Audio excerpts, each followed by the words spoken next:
가장 핫한 이슈만 쏙쏙 뽑아서 정리했습니다. 오늘의 나이트 포커스입니다. 국내에 신종 코로나 바이러스 감염증 확진 환자 2명이 추가로 발생했습니다. 특히 6번째 환자는 3번째 환자의 접촉자로 밝혀지면서 2차 감염 우려가 커지고 있습니다. 중국 우한에 거주하는 한국 교민 수속에 투입된 전세기가 내일 새벽쯤 돌아올 예정입니다. 아산과 진천에 수용하기로 결정한 가운데 앞으로의 격리 생활에 관심이 집중됩니다. 신종 코로나 사태로 중국인 입국 금지 등 혐오 현상이 번지고 있습니다. 이에 따라 곳곳에서 우려의 목소리도 커지고 있습니다. 오늘의 나이트 포커스 시작합니다.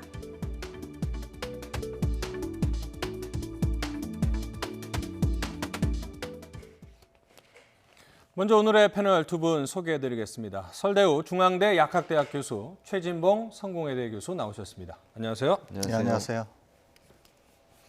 네, 국내에서 신종 코로나 바이러스 감염증 5번째와 6번째 확진 환자가 발생했습니다. 먼저 언제 어떻게 확인이 됐는지 좀 최 교수님이 설명을 해주시죠. 네, 2명이 더 발견이 됐는데요. 네. 한 분 같은 경우에는 사실 우한에 계시다가 이번에 입국하신 30대 남성입니다. 한국 남성이고요. 네. 원래 능동 감시 대상자였는데 사실 입국하면서는 특별한 증상이 없어서 거기에는 걸러들지 않았어요. 그리고 이제 본인이 병원을 찾아갔는데 24일 날 귀국을 해서 오늘 이제 최종 확진 판정이 났고요. 네. 한 분은 3번째 환자, 지금 격리돼 있는 3번째 환자가 격리되기 전에 함께 만나서 강남 지역에 식사를 했던 분입니다. 네네. 그 자리에 이분 말고 한 분이 더 있어요. 또 그분도 지금 조사를 하고 있는 상황이고요. 그분의 조사 결과는 오늘 밤이나 내일 아침에 나올 가능성이 있고요. 네. 그래서 지금 3번째 환자가 격리되기 전에 만나서 함께 식사했던 분 중에 한 분이 네. 오늘 이제 56세 한국 남성인데 이분도 확진자로 최종 판정이 났습니다. 자, 차근차근 이제 짚어볼 텐데요. 먼저 이번 확진자 2명이 더 나왔지만 가장 우려가 되는 거는 이제 우리나라에서 처음으로 2차 감염이 나왔다는 거 아니겠습니까? 어떤 의미로 봐야 됩니까? 이제 2차 감염자가 나왔다고 하는 것은 네. 여태까지의 초기 4명의 환자가 다 우한에서 오셨던 분들이었는데 2차 감염자라고 하는 것은 한국 내에서 우한을 다녀온 적도 없는데 1차 감염자로부터 전염이 된 사례라고 볼 수 있거든요. 네네. 그것은 속단하기는 이릅니다만은 무엇을 강력히 시사하느냐 하면은 이와 같은 유사 사례가 발생할 수 있다고 하는 것을 시사하고 이것은 더 나아가서 악화될 경우에는 지역사회로의 감염도 일어날 수 있다고 하는 것을 말하는 것이기 때문에 이제 위험하다 이렇게 보는 것이거든요. 다만 아직도 지금 상황이 관리 가능한 수준에 있기 때문에 더 악화되지는 않을 것으로 기대합니다만은 네. 아무튼 그런 가능성을 열어놨다. 그런 네. 점에서 주목할 만하다 이렇게 볼 수 있겠습니다. 근데 여기서 이제 궁금한 것은 이 3번째 환자가 귀국한 뒤에 강남의 한 식당에서 식사를 같이 하다가 이제는 감염이 된 거 아니겠습니까? 예. 그런데 이제 가까운 곳에서 밀접 접촉자라고 봐도 되는데 왜 그렇게 분류가 안 되고 일상 접촉자로 분류가 됐을까요? 이게 지금 이제 초기에는 밀접 접촉이 아니었다 이렇게 이제 역학조사가 되었던 것 같아요. 그러는데 이제 밀접 접촉이 아니면은 감염 가능성이 굉장히 낮은데 결과적으로는 환자로 확진이 된 거 아닙니까? 네. 그러니까 다시 역추적을 해봤던 것 같아요. 과연 밀접 접촉이 아닌데도 감염이 된 이런 이상 사례가 왜 생겼을까를 추적하다 보니까 네.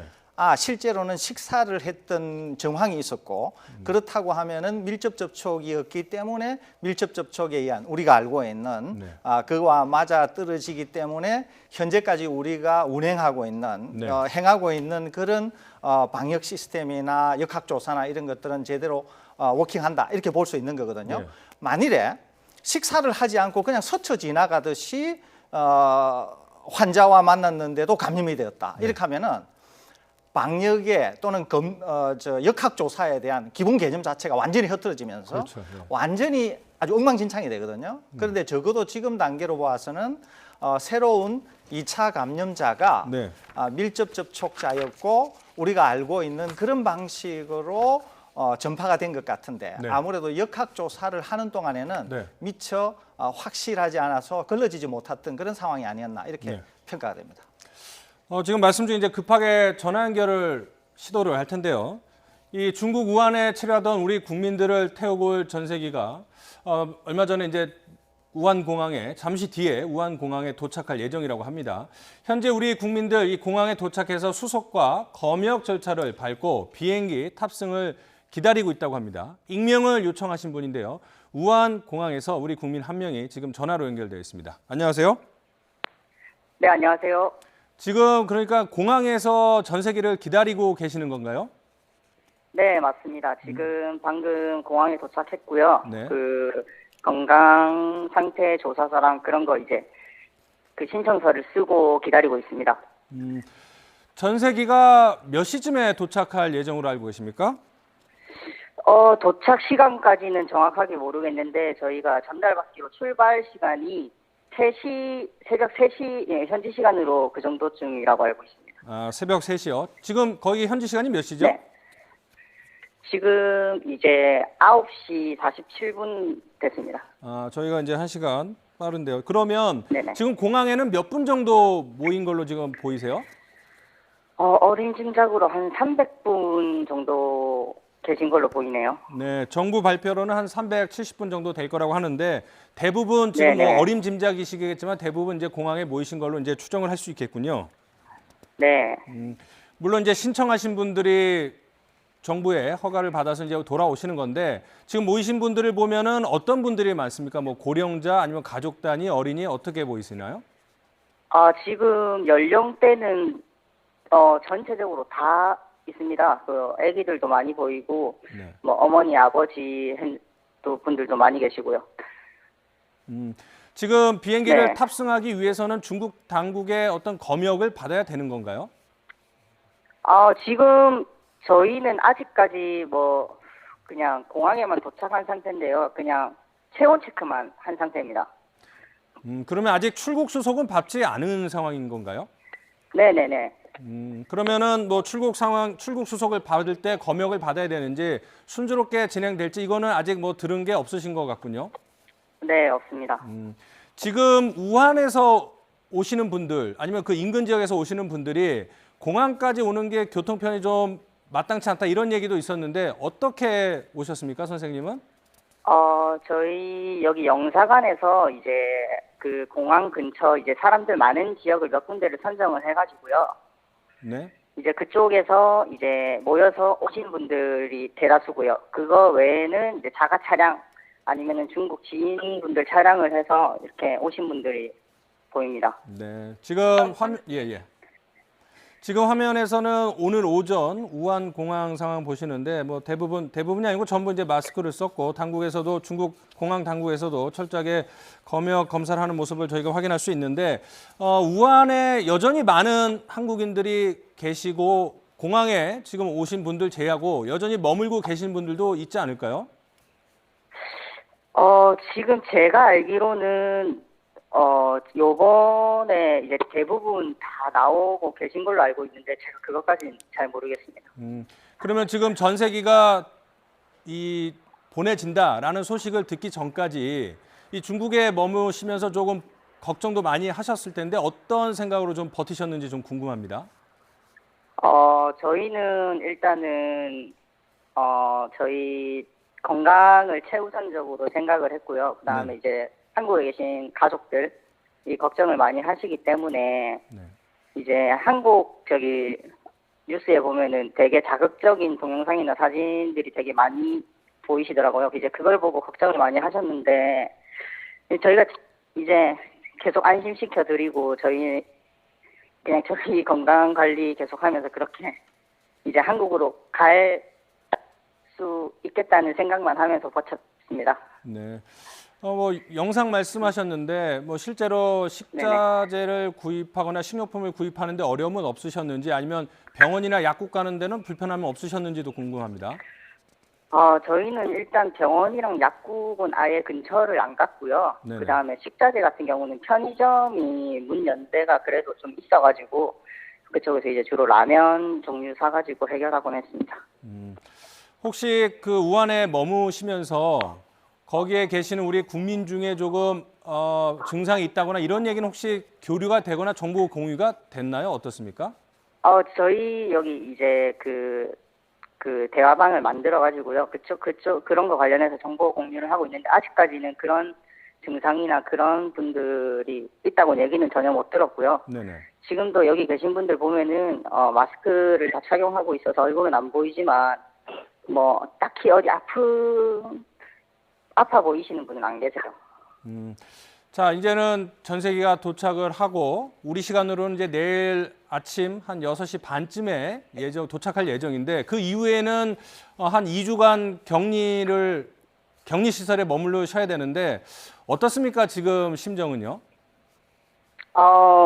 저희가 만약에 한국에 있었더라도 그렇게 해야 된다는 거는 이제 당연하다고 생각을 하고요. 이제 어떻게든 잠복기가 2주로 밝혀졌으니까 네. 이제 저희 한국에 계신 분들도 한테도 이제 저희가 안전하다는 걸 당당하게 보여드리고 네네. 그래야지 저희도 속도 편하고 네. 그다음에 특히나 이제 저희가 가족을 만나게 되잖아요. 한국 가면은 네. 이제 특히나 아기들 있으신 분들은 이제 가족들 만나는 게 제일 걱정이 된다고 하시더라고요. 네네. 이제 그런 걸 생각해서더라도 국가에서 2주간 격리 시설에 운영을 한다는 게 차라리 잘 된 것 같습니다. 뭐 뉴스를 통해서 전에 들으셨는지 모르겠지만 격리 시설에 있는 주민들은 일부 좀 반발하는 분들도 계신데 혹시 좀 섭섭하거나 하실 말씀이 있으신지 궁금합니다. 그분들의 심정을 제가 만약에 그 지역에 살았더라도 10분 이해하는 심정이고요. 네. 근데 이제 저희는 이제 그냥 저희가 이제 이쪽 우한에 있는 입장이니까 그냥 저희가 정부 통제도 잘 따르고 2주 동안 네. 주변 주민분들이 걱정하는 그런 일이 안 생기게끔 저희 건강관리도 최대한 할 거고 네. 네, 조금 믿어 주셨으면 좋겠습니다. 예, 믿어 주셨으면 좋겠다는 말씀하셨는데 한 가지만 더 여쭤보면요. 지금 조금 네. 전에 이제 우한 공항 상황 찍어 주신 거를 휴대전화로 찍은 영상 보여드리고 있는데 지금 우한 공항에 모이신 분들은 전부 이번에 출국하실 한국 분이신가요? 아니면 다른 외국인이나 중국인들도 있습니까? 중국인은 전혀 안 보이고요. 조금 전에 외국 분들을 만나서 잠깐 얘기를 나눴는데 네. 오늘 밤에 영국으로 출국을 하신다고 하시더라고요. 그러면 그분들 지금 말고는 못 뵀습니다. 네. 그러니까 지금 중국 내국인들은 자유롭게 공항을 이용할 수 있는 상황은 아닌 거군요. 네, 아닙니다. 네. 지금 다른 분들은 많이 귀국할 수 있다라는 생각에 좀 안도의 한숨을 쉬시는지 아직도 약간은 조바심이 나는지 그 점이 마지막으로 좀 궁금한데요. 어떻습니까? 제가 좀 전에 말씀드렸다시피 네. 이제 잠복기가 있잖아요. 그래 네네. 이제 한국을 가도 가족들한테 이제 오늘 수도 혹시나 이제 감염이 됐는데 그걸 모르는 상태에서 한국을 가서 가족들한테 피해를 줄 수 있다는 생각을 다들 조금씩 하고 계실 것 같아요. 그래서 이제 정부 하는 데서 네. 2주간 잘 서른 뒤에 건강하게 나와야지 그때서야 이제 다들 안심하실 것 같습니다. 네. 뭐 그동안 조바심도 나고 걱정도 많이 하셨을 텐데 전세기 타고 안전하게 이곳 한국으로 돌아와서 2주 동안 격리 치료 잘 받고 가족품으로 돌아가셨으면 하는 바람입니다. 오늘 전화 연결 고맙습니다.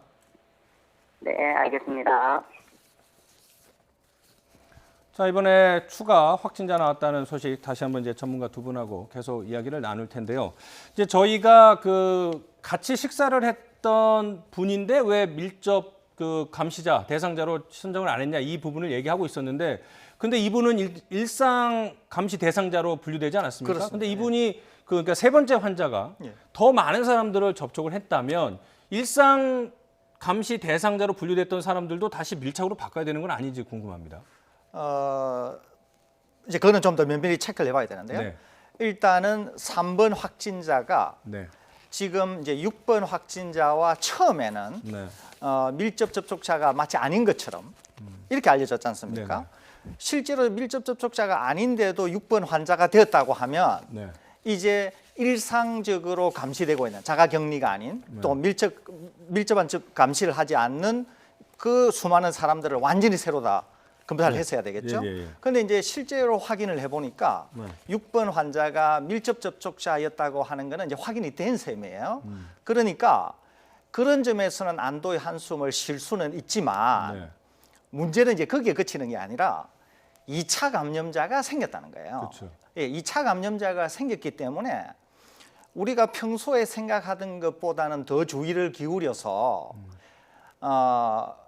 자가 격리를 하거나 아주 밀접하게 감시를 하는 사람 이외에도 네. 지금 이렇게 생긴 사람처럼 실제로 일상 감시자들 중에서도 실제 밀접 접촉자가 있었는데 네. 오히려 놓친 사람은 없나 하는 관점에까지 확대를 해서 네. 좀 더 면밀히 확인할 필요는 생겼다 그런 얘기죠. 네네. 만일에 그렇지 않다고 하면 거기서 생기는 환자들이 또 다른 사람을 감염시켜서 3차 감염자, 4차 감염자 이렇게 나올 수가 있는 그렇죠. 것이거든요. 예, 예. 그러니까 지금은 중국에서 들어온 사람들로만 환자가 제한될 것으로 생각이 되었는데 그게 아니라 지역 사회에서 새로운 전파자가 생겼기 때문에 그런 관점에서 좀 더 면밀한 역학조사가 필요하고 감시 체계가 필요하다 이렇게 평가가 됩니다. 그럼 6번 환자가 다른 사람들에게 3차, 4차로 전염시킬 가능성도 지금 있는 거네요. 있죠. 있는데 네. 6번 환자가 네. 지금 환자로 확진됐을 때의 환자 상태가 어떤가 하는 것이 매우 중요합니다.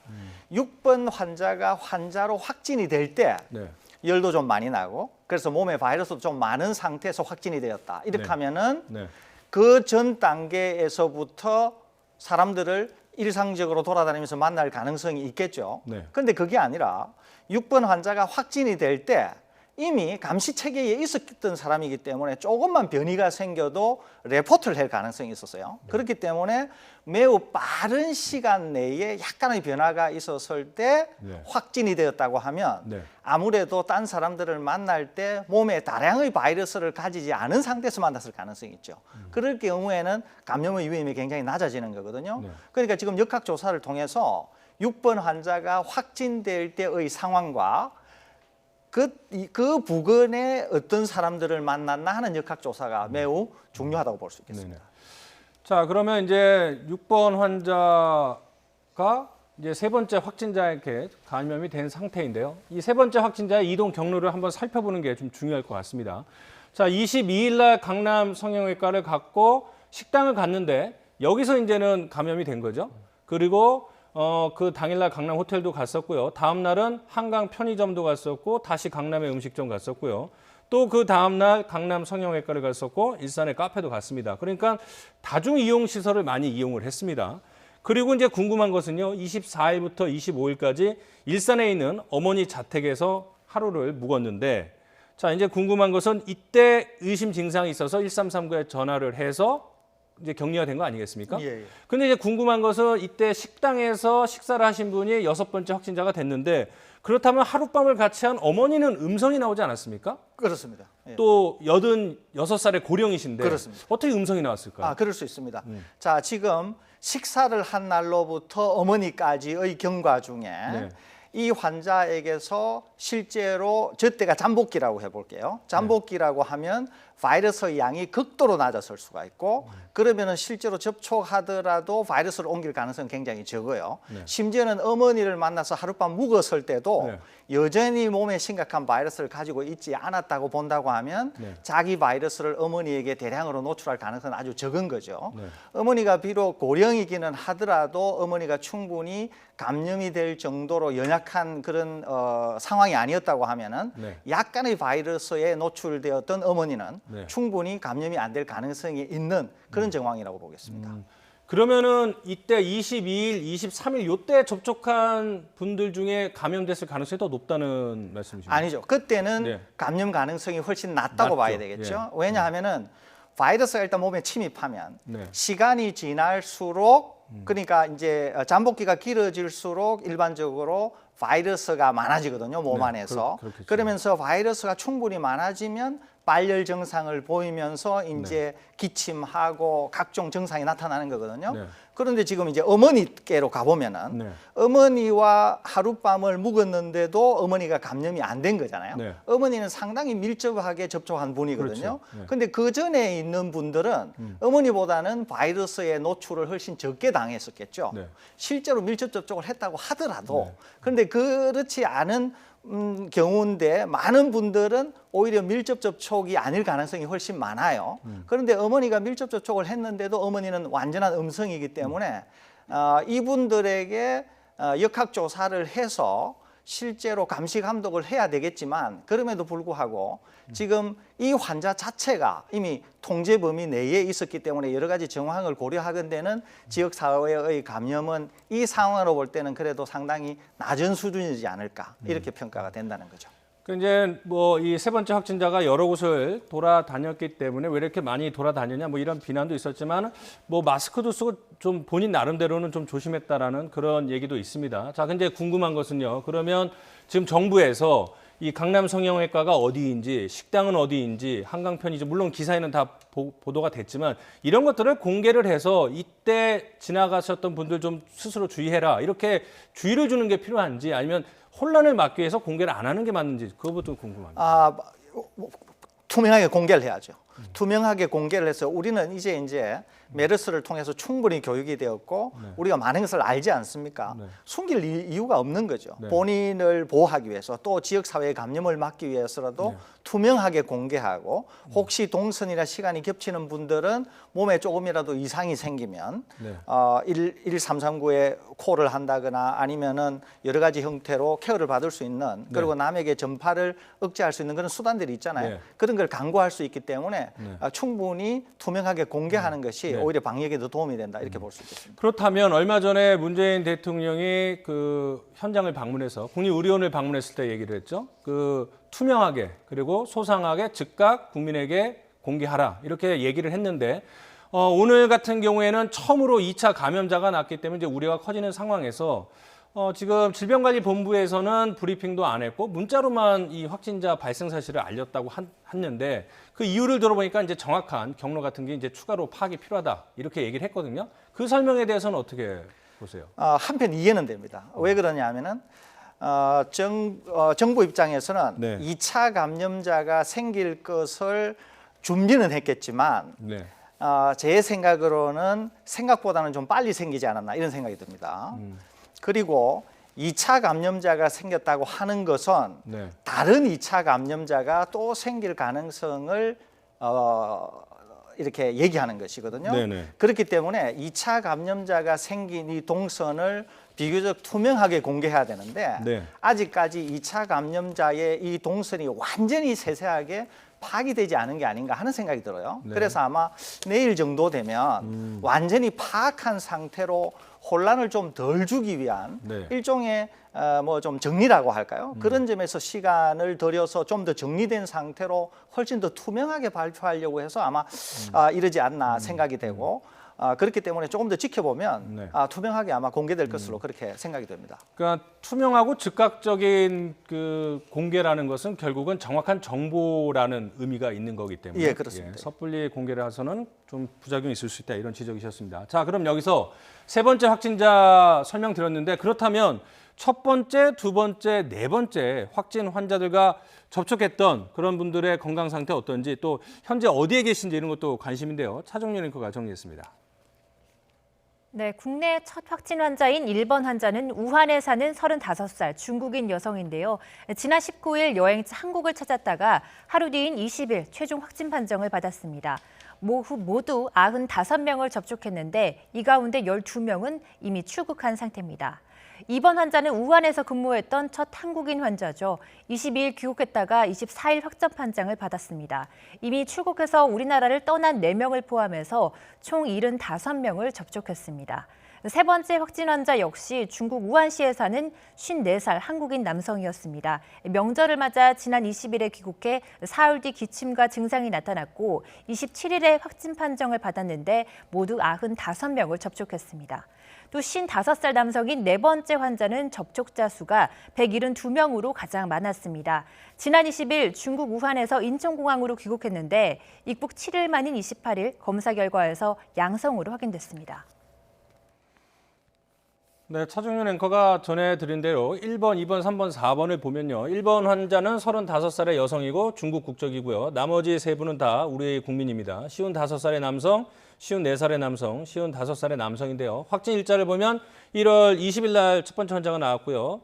나흘 뒤에 두 번째, 그리고 이틀 뒤에 세 번째, 그리고 다음 날 네 번째 환자가 나왔습니다. 증상을 보면 폐렴 증상을 보이시는 분도 있고 2번, 3번 분은 양호한 상태라고 합니다. 자, 궁금한 거는 폐렴 환자보다는 양호하셨던 3번 확진자가 2차 감염을 유발을 했는데 건강 상태랑은 좀 차이가 어떤 게 없습니까?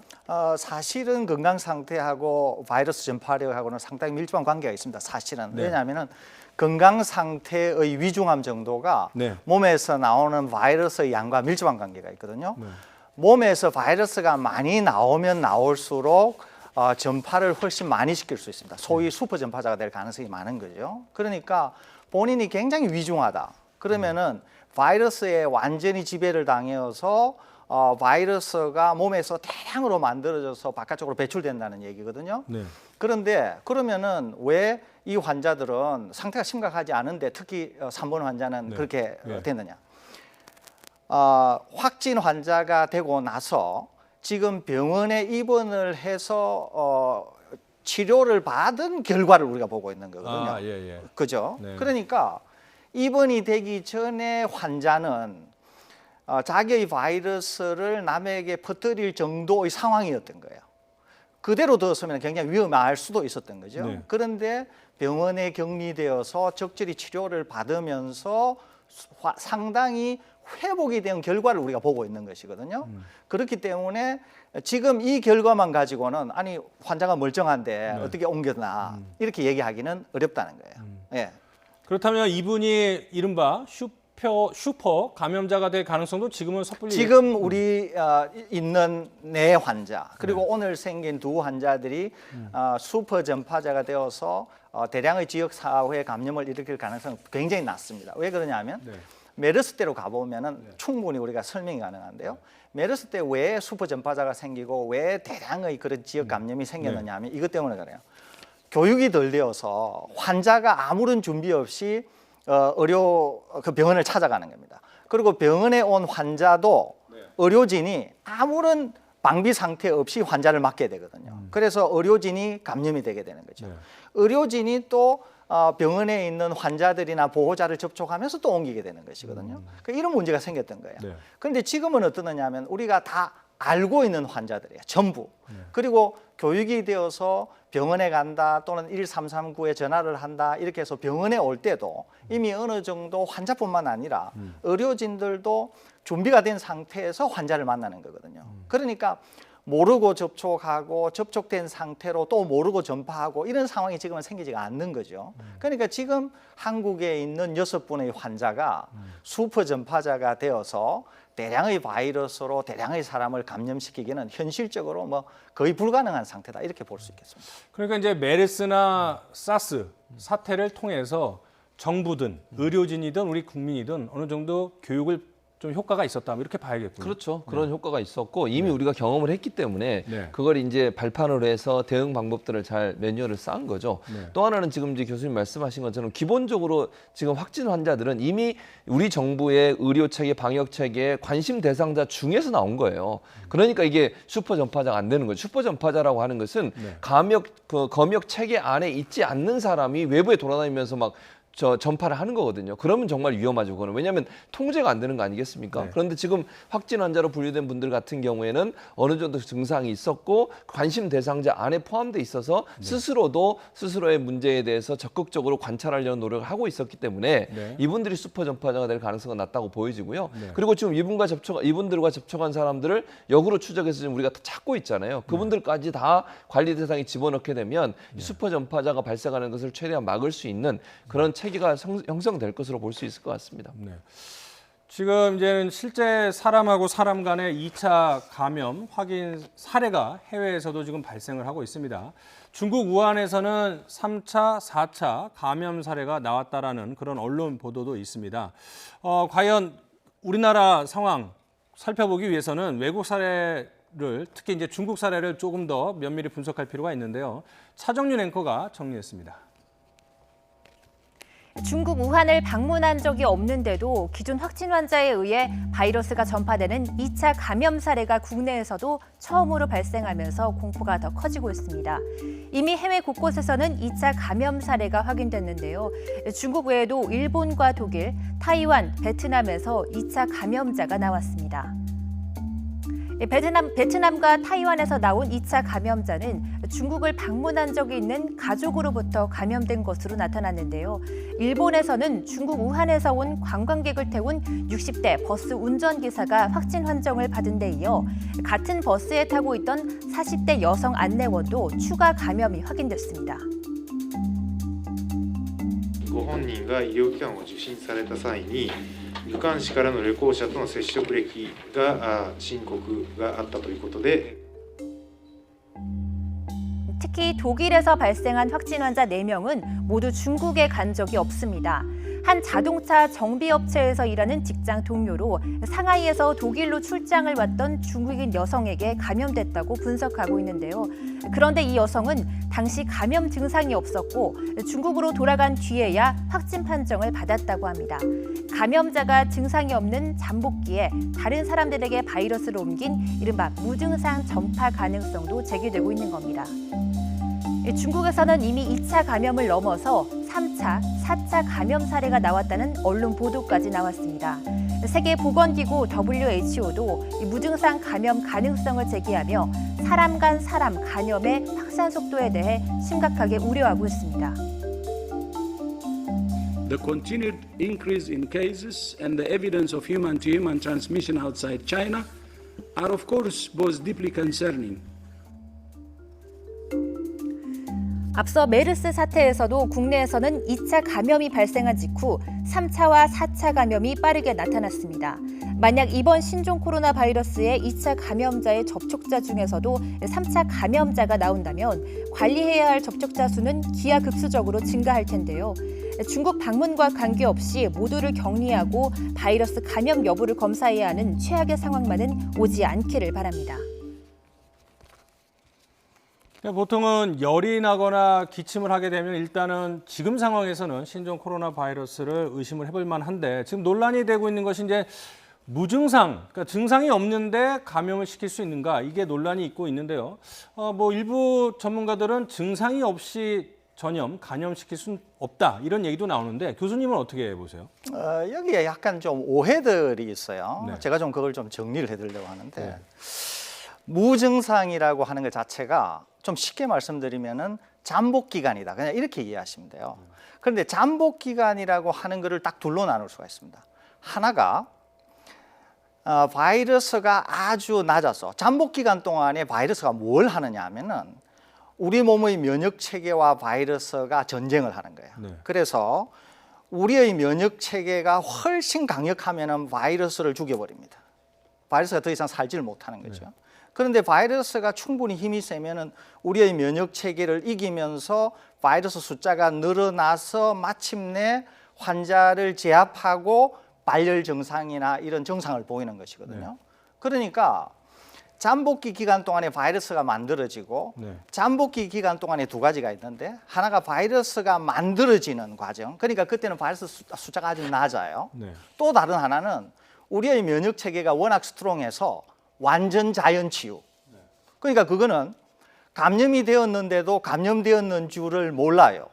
그냥 자연 치유가 되어버리는 거죠. 그러니까 잠복기라고 하는 게 그냥 계속 가는데 본인 자신도 모르는 거죠. 감염되었다는 걸. 그런 사람은 실제로는 감염이 되었음에도 불구하고 몸에 바이러스가 하나도 없는 것이죠. 그러면은 무증상인 사람이 감염을 일으킬 가능성은 잠복기 기간일 때 몸에 바이러스를 지니고 있어야 될 거예요. 몸에 바이러스를 지니고 있을 때 잠복기니까 바이러스가 굉장히 낮겠죠, 이게. 그러면 낮은 바이러스가 감염을 일으킬 수가 없는가? 있죠, 당연히. 이때 감염을 일으키는 거는 감염이 된 사람에게 있는 게 아니라 옮겨가는 사람에게 있는 거예요. 옮겨가는 사람이 굉장히 낮은 바이러스에도 감염이 될 만하다. 소위 말해서 susceptibility라 그러는데 susceptibility가 아주 높아서 보통의 경우에는 바이러스가 100이 있어야 감염이 되는데 네. 어떤 매우 특별한 상황에서 바이러스가 1 정도만 있어도 감염이 된다. 그러면은 무증상인 감염자, 완치가 아니라 약간 굉장히 낮은 바이러스가 있는데도 불구하고 그 사람은 감염을 일으킬 수가 있겠죠. 네. 이런 상황이 매우 예외적으로 있을 수 있는 거예요.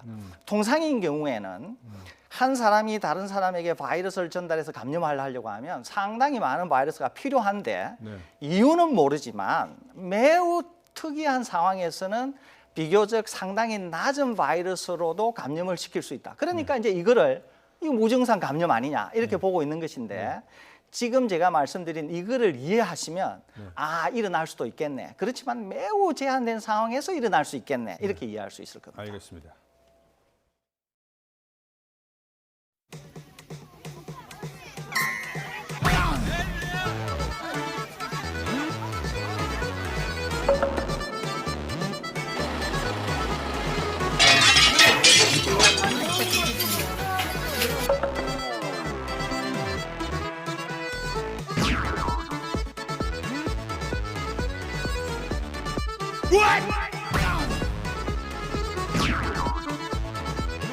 중국인들 와가지고 혹시 모르잖아요. 이 질병이라는 건 모르는 거에 비해. 효과적인 검역 관리를 위해서는 중국발 국내 입국 항공편의 단계적 제한 및 중단 조치와 같은 적극적 대책도 검토해야 합니다.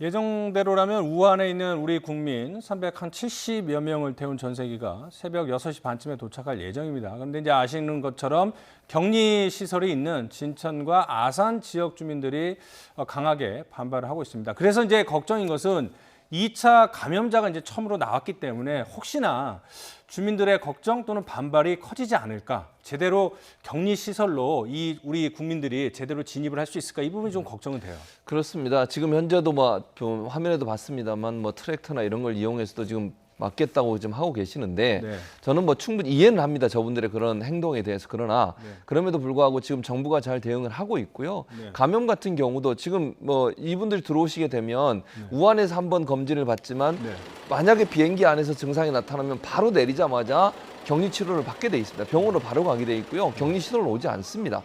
그리고 김포공항에 내리게 되면 거기서 한 번 더 검진을 또 받습니다. 그래서 미열이 있거나 발열 증상이 있거나 아니면 기침 이런 증상이 있으면 또 바로 병원으로 갑니다. 격리 시설로 오지 않고. 즉 격리 시설로 오시는 분들은 김포공항에 도착해서 2번째 검진까지 받고 비행기 안에서 의료진들이 보는 상태에서 다른 어떤 형태의 감염 증세가 없을 경우에만 격리 시설로 오는 겁니다.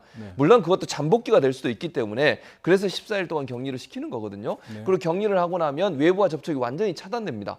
그렇게 되는데 물론 2km 반경 안에 아파트가 있고 시설물이 있다고 지금 주민들은 그렇게 이제 불안해 하시는데 2km 떨어진 곳에서 격리된 상태에서 감염이 될 가능성 저는 없다고 보고요. 거의 없다고 봅니다. 그리고 이게 지금 공기 중에 전파되는 게 아니라 우리의 침이나 이런 걸로 지금 전파가 되는 걸 알려주고 있지 않습니까? 그러면 최소 2m 안에 있어야 돼요. 전파가 되려면. 그런데 2km 떨어진 곳에서 격리된 분들이 있는 상태에서 전파될 가능성은 저는 거의 없다고 봅니다. 그래서 불안감은 제가 이해하겠지만 저분들도 우리 국민들이고 저분들도 어느 곳인가에서 격리해서 있으셔야 되는 분들이잖아요. 그래서 좀 진천이나 아산 주민들이 조금 넓은 마음으로 이해해 주시고 받아주셨으면 좋겠다는 그런 마음이 듭니다. 지금 이제 우한에서 오시는 분들이기 때문에 조금 더 철저한 어떤 검사가 필요하지 않을까 싶은데 일반적인 검사를 하는 건지 아니면 좀 더 면밀한 검사를 하게 되는지 좀 궁금합니다. 일단은 중국에서 탑승하기 전에 각자가 이제 자기의 상태를 기록을 하지 않습니까? 그러니까 열이 있었다 없었다. 왜냐하면은 탑승을 하는 분들이 매우 주의를 기울일 거예요. 왜냐하면 나로 인해서 혹시 바이러스가 들어가서 정부가 재외 국민들을 위해서 하려고 하는 이런 일들에 상당히 내가 좀 해를 끼칠 수 있다. 이런 마음들도 있을 수 있거든요. 아까 우리가 통화에서 본 것처럼. 그렇기 때문에 본인들이 그런 거를 속이고 그럴 것 같지는 않아요. 둘째는, 또 하나는, 첫 번째는 그렇고 두 번째는 일단 탑승을 하기 전에 또 전문 의료진들이 검사를 하거든요. 열이 있는지 기침이 있는지 이런 걸 합니다. 그다음에 또 비행기를 타고 오는 중에도 계속 모니터링을 하는 거죠. 또 내려서 또 하기 때문에 이거를 증상이 있는데 숨긴다든지 그러기는 현실적으로 매우 어려울 것 같고요. 또 우리 국민 수준이 상당히 높기 때문에 이런 국가적 일에 있어서 속이거나 숨겨서 또 우리가 메르스 때도 봐온 거기 때문에 상당히 자기로 인해서 사회 전체에 위해를 가한다. 혹시라도 그런 일이 있을까 스스로가 꺼리고 조심하고 하는 이런 마음이 있기 때문에 또 과학적으로 충분히 아까 말씀드린 것처럼 검사를 하기 때문에 아마 잘 걸러지지 않을까 그렇게 생각이 됩니다. 지금 이제 우한에서 귀국 신청을 한 분, 그러니까 전세기를 타고 싶다고 한 분들이 한 700분 되는데 그중에 절반이 이번에 오고 이제 남은 분들이 2차로 전세기를 타고 돌아와야 되는데 아직 중국의 그 허가라고 그래야 되나? 그걸 예. 받지 못했죠. 그렇습니다. 이제 항공기가 가려면 중국의 허가를 받아야 되는데 일 1차적으로 미국과 일본은 쉽게 허가를 내줬어요. 그리고 나서 우리가 이제 네 번째거든요. 네. 미국, 일본, 그다음에 싱가포르 우리가 네 번째인데 우리 때부터 이상하게 지금 제한을 두고 있습니다. 여러 의견들이 있는데 일부는 이렇게 얘기를 하더라고요. 중국 입장에서는 이제 외국인들이 이렇게 막 비행기 보내가지고 전세기 보내서 다 빠져나가는 모습을 보면 중국의 의료 체계나 방역 체계가 완전히 무너진 게 아니냐 이런 불안감을 전 세계에 심어줄 수 있으니 조절하는 거다 이런 얘기도 있고 또 워낙 많은 나라들 지금 독일, 프랑스 포함해서 이제 프랑스나 영국 같은 데도 신청을 했는데 아직 허가를 못 받았어요. 그러니까 우리뿐만 아니라 다른 여러 나라들이 너무 많이 신청을 하다 보니 중국 입장에서는 순차적으로 하는 과정에 있어서 너무 많은 비행기들이 한꺼번에 나가는 것을 좀 경계하는 것 같다. 이런 두 가지 추측이 나오고 있는데 중국이 정확하게 명확하게 이유는 설명하지 않았어요.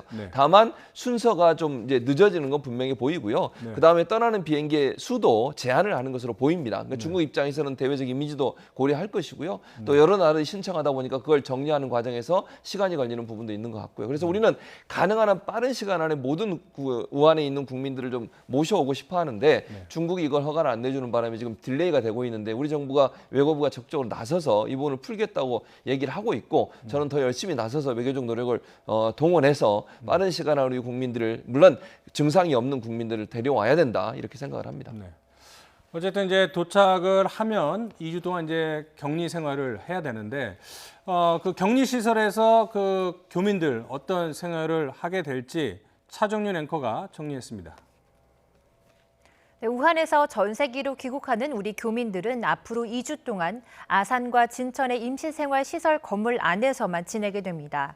12살 이상은 1인 1실을 사용하게 되고 보호자의 보살핌이 필요한 12세 미만 어린이는 가족과 함께 방을 쓸 수가 있는데요. 방 밖으로 나오려면 N95 마스크를 쓰고 이동해야 하는데 당연히 외출과 외부인의 면회도 금지됩니다. 하루 2차례 발열 검사를 받고 문진표도 작성하는데요. 격리시설을 시작한 지 14일간 특별한 증상이 없으면 보건교육을 받은 후 집으로 돌아갈 수 있습니다. 그러니까 이제 정리를 하자면은 그 격리 시설에서 외출은 당연히 안 되는 것뿐만 아니라 이 1인 1실 쓰는 방에서조차 성인들은 나가기가 쉽지 않다는 얘기 아니겠습니까? 그렇습니다. 나가게 되면 이제 마스크를 반드시 써야 되고요. 제한될 수밖에 없죠. 당연히 건물 밖으로 나올 수도 없고요. 그래서 1인 1실을 쓰고 음식도 도시락으로 다 제공합니다. 그리고 하루에 2번씩 반드시 검진을 또 문진표도 쓰고 검진도 받게 돼 있어요. 그러니까 중간에 혹시나 증상이 나타나면 바로바로 격리해서 병원으로 옮기게 됩니다.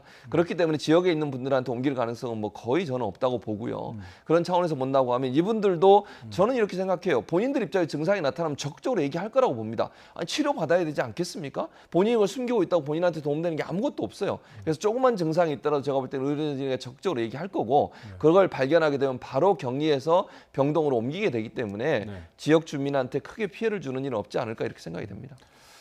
그러니까는 1인 1실을 쓰고 방에서 나가는 것조차 쉽지 않고 식당도 있지만은 도시락을 시켜서 방에서 먹고 그러니까 어떻게 보면 우리가 생각한 것 이상으로 철저하게 고립된 생활을 해야 됩니다. 그런데 이제 주민들 말씀은 이 동물 전염병 같은 경우에도 1.1km 안에 있는 동물들은 감염 여부와 상관없이 살처분을 하는데 지금 1km 안에 뭐 주민 밀집 시설도 있고 초등학교도 있는데 왜 그러냐 이렇게 얘기를 하는데 좀 사례가 좀 다를 수 있지 않을까요? 완전히 다르죠. 예. 왜냐하면은 지금 이제 주민들께서 말씀하신 그런 예들은 공기를 통해서 전파되는 것들이거든요. 그러니까 뭐 지역이 한 1km가 있다든지 2km가 있다든지 이래도 한 곳에서 감염이 확인이 되면 이제 살처분을 하고 하는 이유가 거기에 있는 것이거든요. 그런데 지금 신종 코로나 바이러스는 그런 감염, 가축에게서 보는 감염과는 완전히 양상이 다르거든요. 그러니까 양상이 다르기 때문에 비교를 하는 것 자체가 불가능하고 또 지금의 신종 코로나 바이러스는 그 지역민들이 우려하시는 형태로 전파되지 않아요. 전혀. 예. 접촉을 통해서 밀접한 접촉을 통해서만 전파가 되고 가능하면 그 격리되어 있는 분들끼리도 잘 못 만나게 예, 그래서 도시락 같은 거를 먹는 거거든요. 식당으로 모이게 되면 혹시 거기에서도 아무튼 어떤 이유 때문에 전파의 위험이 있기 때문에 그런 접촉도 못하게 하고 가족 면회도 못하게 하고 그런 거기 때문에 지역민들이 예를 든 것과 지금의 코로나 바이러스는 양상이 완전히 다르다. 그렇게 이해하시면 되겠습니다. 그러면은 뭐 확산될 가능성은 전혀 없다고 봐도 전혀 될까요? 없다고 봐도 됩니다. 좀 안심하셔도 될 것 같은데 다소 뭐 예민하게 좀 반응을 하시는 것 같은데 뭐 보건복지부 차관이나 행정안전부 장관, 뭐 도지사들이 방문을 했다가 봉변을 당하기도 했습니다. 네, 지역 주민들 뭐 반발을 하고 있습니다. 그리고 뭐 중국 혐오 현상도 일어나고 있는데 지금 일부에서는 우리나라에 있는 그러니까 자유한국당 얘기인데요. 우리나라에 있는 중국인들을 다 돌려보내야 된다. 뭐 현실적으로 불가능한 얘기 같아요. 불가능하기도 하고 그런 거는 맞지 않다고 저는 봅니다. 지금 우리나라에 있는 중국인들이 감염된 거 아니잖아요. 그분들한테 중국인이란 이유만으로 다 나가라? 그러면 만약에 우리나라에서 감염병이 발생했다고 가정을 해보겠습니다. 전 세계에 있는 우리나라 사람들 다 추방시켜야 됩니까? 그런 방식으로 접근하는 것은 저는 타당하지 않다고 봅니다. 중국 포비아가 일어나는 것도 저는 타당하지 않다고 보고요.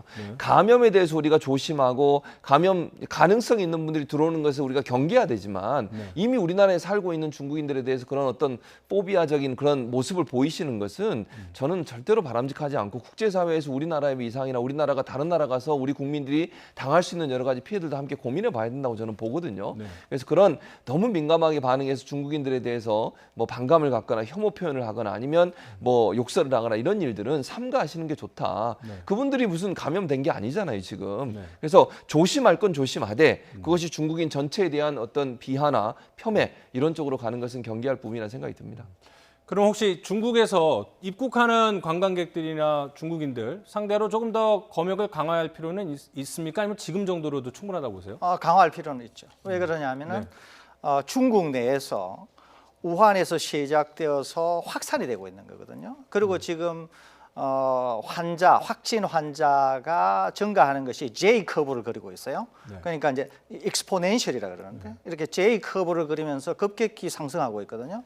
그러니까 중국의 초기에는 우한 지역만 발병 지역이었고 거기에서 오는 사람들만 잘 관리하면 된다고 하는 개념에서 중국 내에서 확산이 되고 있기 때문에 이제는 그런 개념을 좀 확대할 필요가 있는 거죠. 그러니까 중국 내에서도 어디에서 왔다 또는 중국 향후에 더 이제 진행이 되면 중국에서 오는 분들은 좀 더 면밀히 볼 필요가 있는 거죠. 물론 중국에서 온다고 해서 다 감염자다 이렇게 예단할 필요는 없어요. 다만 중국에서 오시는 분들 중에 발열이 있다거나 또는 뭐 기침을 한다거나 또는 본인이 생각할 때 나는 뭔가 좀 불편하고 감염이 된 것 같다라고 스스로가 얘기하는 분들에 대해서는 우리가 충분히 좀 더 면밀하게 살펴볼 필요는 있다 이렇게 생각이 됩니다. 네, 지금 이제 속보가 돌아왔습니다. 우한에 계신 우리 국민들, 교민들을 태울 전세기가 조금 전쯤 그 우한 태넌 공항에 착륙을 했다고 합니다. 11시 반쯤. 그러니까 뭐 지금 도착을 했고요. 현지 시각으로 한 10시 반쯤 되겠군요.